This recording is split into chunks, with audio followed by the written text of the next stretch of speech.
And some people would see that and say, just how are you going to get big doing only 2 exercises?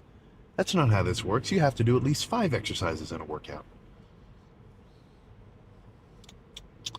See, now that's the type of thought processes which I would kind of attribute to the lifter with a closed-minded approach. You know, I'm not saying a multi-exercise workout is bad. I do them all the time. I've had lifts where I do like maybe 6 movements, or I do like a set, maybe 2 sets, and then say, yeah, move on, and then jump around all over the place. You gotta remember, the important part isn't necessarily the actual exercises themselves. It's just the net amount of sets that you do in the workout. You know, the real killers who are going to be able to set themselves apart from the crowd and make progress year after year, even month after month, depending on if they're, you know, bulking or whatever. They're the guys who use that situation and they're like, yeah, my triceps are a little small. I'm going to fucking destroy them, this bulk. You know, my legs could catch up. All right. I'm going to try to make sure I throw up every fucking quad lift. Now, the dudes who take those, I mean, I'll call them weaknesses, right? And hit them as hard as they can to turn them up to their strengths, right? I've got a little bit of a tendency to not actually start recording until the first working set, but I get it. It's a little misleading. I don't just jump straight to, well, when I'm super strong and fresh, I don't just jump straight to like 3 plates and a 25 on incline. You know, I got to sit here and warm up a little bit.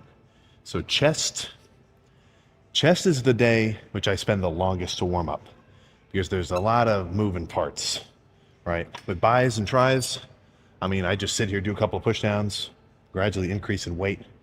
And then once I'm at close to my working weight level, then I'm ready. I just start. But with chest, right, my shoulders are moving around. My elbows moving around, my wrists are moving around. So everything that's going to come into play, I want to make sure it feels good. But at the end of the lift, if I really want to finish off with a good pump, I'll usually do a superset combining the 2 styles. So with back, sometimes I might finish off with a set of pull downs and jump straight into a set of rows as a superset. So kind of the same logic here. So if I were to just finish with the cable press, my lower pecs might miss out on a little bit of blood flow. And same thing in reverse. So this is kind of a good ender that I always like doing. So let's just hit it and go pose down and see how we're looking. Cardio is going to be better. So, oh man, I have been seeing a ton of, you know, self-improvement, not even hope core though. This is like fucking doomer level posts on TikTok. And it's like, he'll put the most badass picture of Toji where he's walking through like a hallway or something looking like a total nut. And it's like, you know, I'm just trying to get better. And I love the idea. Like, I love that kind of shit. It's like, you know, I want to stand out. I want to push it to the limit. I want to be the 1% who can actually make it happen. But you know where you lose me? When you fucking make a post about it. You know, some shit in terms of motivation, I think, and this is just my opinion, of course, but I really do think you're better off keeping it to yourself. Because in a way, by posting about it, like by posting what you're gonna do, by posting what you want to do, posting like, oh, one day I'm gonna do this, in a sense, I kind of feel like you're just distancing yourself from your goal. All right. Ooh, it is. It's colder than cold. It's chillier than chilly. Ooh. My teeth are literally chattering. The topic of the training style, in a way, like the discussion about it, it's almost a little bit trivial to me because there's dudes who are getting jacked and getting legit results doing very different training styles, right? There's dudes who are out here 2 or 3 rest days a week, only hitting every body part once a week, maybe doing high volume, you know, 20 sets per workout. And then there's dudes who are doing like full body every day. And then there's dudes maybe more along my style of training, hitting everything about twice a week, you know, once every 4 days, no rest days. And guess what? All these dudes, they got some muscle on their frame. If you kind of want to get ahead in terms of progress, it's almost like you can't just go to the gym on a daily basis, eat your protein, right? If you actually want to progress, you've got to be doing it actively and keep your eyes open for if you ever start to, plateau and then say, okay, I'm not gaining weight as much as I should be. My strength has been pretty much the same for the last 8 months. Maybe I should change something up. And then I can't tell you exactly what you need to change. You know your body the most, more than anybody else. You've been with it more than anybody else. So if you can get a little bit more skillful at sort of, I don't want to say body language, but kind of understanding your, well, let's just say your biomechanics. All right, I was kind of bouncing around a couple different sort of handles, and regular pushdowns just were not doing it for me.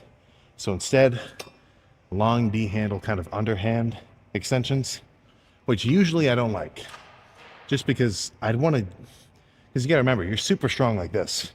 I could push down, a fucking 100 pounds or a bazillion pounds with my hands over top of a bar. But when you go underhand, it's just you're just weaker. You're in a more compromised state. But for whatever reason, with the 2D handles, I don't know, it just kind of like, it feels like I'm combining a rope with a straight bar. You kind of just have to try it. So it took a couple sets to warm up. Feel nice and strong.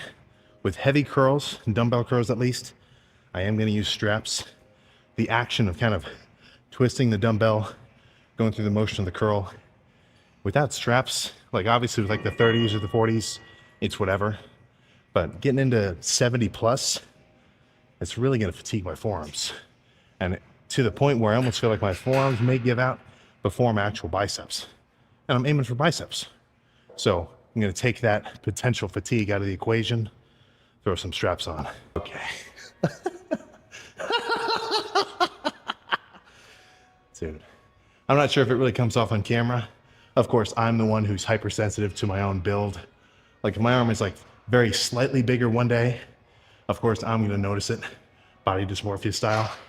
But in that same spirit, I notice when I look fucking bulbous as hell. Dude, my arms look fucking huge. Look, it's a minuscule difference. If I were to measure my arm around right now, pumped compared to unpumped, it's less than an inch. It's not even an inch bigger around. But even half an inch on the arms looks fucking huge. No, do not even think about skipping. Like I just looked up the nutrition label, right? Per serving 1 gram of fat in, this little dry checks. Don't just skip over that. That's the absolute worst mistake you could do. In a bulking context, it's not bad, right? Because of course you'd be eating more food than you're really tracking. But if you're trying to diet down, you've got to be OCD Mr. Monk level. Like any amount of ketchup you get, that's 3 grams of carbs. Any amount of extra oil you put in the pan when you made some eggs, that's 5 grams of fat. Calories are calories, dude. You can't eat something and have it not count. That's one thing that I think people really kind of have to understand. Like if you're dieting and you're like, okay, I'm going to have this as a treat. Or even worse, let's say you're not really doing a strict diet. You're just kind of a layman kind of character. And you get what I'm saying. You're not crazy invested. And you're like, yeah, I'll have a salad for lunch. Yeah, I'll just have a couple eggs for breakfast. Right? In your mind, you're like, I did good today. And then it's 8 o'clock. You eat a bunch of pizza that was in the fridge left over, a couple scoops of ice cream. That just 1 hour of snacking before you go to bed will completely offset all the quote unquote good that you did that day. Right in the morning, that's when you're literally in a fasted state from going the whole night without eating. So if that's when you have to train, I guess you just have to deal with it. But I'm going to feel much better, stronger, more endurance, just going to have a better pump and a better workout if I wait for the whole day of, a substantial amount of calories and meals and carbs and water and electrolytes. Because right in the morning, I'm not very hydrated. If anything, I'm dehydrated. You lose a couple of pounds every night. I guess it depends on how big you are, but just by breathing, you're breathing out water. You're going to wake up literally more dehydrated than you were at night. So for me, it just makes sense. Tons of food during the day, fuel up, super hydrated. And then when I actually get into my lift, that's when I'm like, okay, gas tank's at F. gas tank's at full, I'm ready to try to empty that thing as hard as I can, aka, you know, push every set as hard as I can. When it comes to the styles of sets that you're doing in your workout, I think most of your volume should be straight sets. You know, pick a weight, burn out to failure, rack it for, you know, 10, 20 reps. Around that range is cool. But I think people can overcomplicate it a little. Like, I think a whole workout of drop sets is too much. A whole workout of like supersets, I think it might be a little too much, like just unnecessarily. But one set which I will never turn down is a set with assisted reps at the end. I kind of wish I came in here earlier because this movement is perfect for assisted reps. 3 plates feels all right. Now, I'm not looking for trouble. I'm not looking to stir anything up. I don't want to re-tweak anything. So these are going to be light. Well, not light, but these are going to be controlled reps. I'm not going to be so nuts with it yet. Because, like, you got to remember, if you're moving weight quick, I could do 3 plates real slow.